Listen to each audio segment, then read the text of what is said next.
саламатсыздарбы? Биздин каналга кош келипсиздер. Бүгүн биз сиздер менен KFC жасайбыз.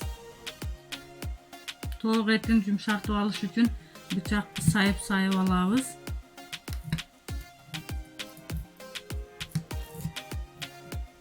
Эми биз мариновка даярдап алабыз.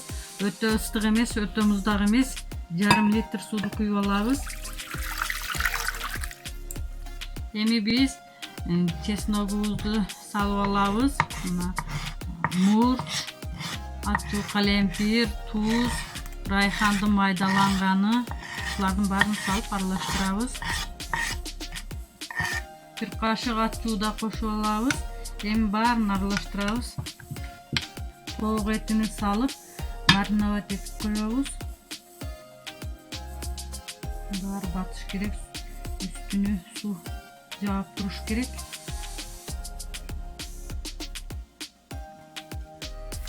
Üstünü жаап 2 saatка коюп турабыз.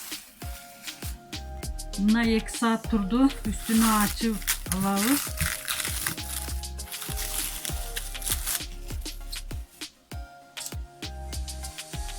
Тоок эттерибизди алып алабыз. 300 грамм унга чеснок, туз, мурч, ачуу калемпир баарын кошуп аралаштырып алабыз. Тоок этини унга салып, ушинтип булап алабыз.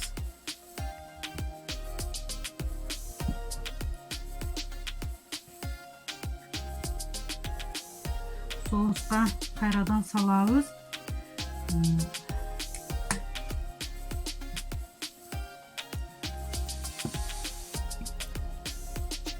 Кайрадан унга булап алабыз.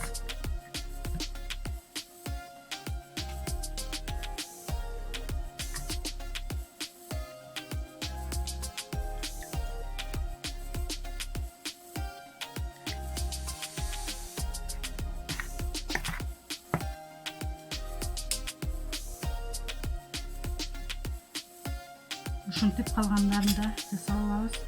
Сковородкага өсүмдүк майын куюп алабыз.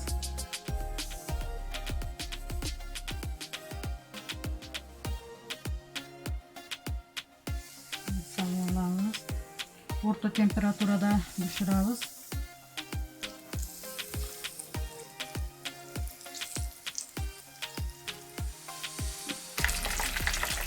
Биз аралаштырып 15 минутта бышырып алдык. Калгандарын да ушинтип бышырып алабыз. Биздин KFC тышы кытыр-кытыр, ичи жумшак болуп бышты. Сиздер да даярдап көрүңүздөр. Биздин каналга кошулуңуздар. Саламатта калыңыздар.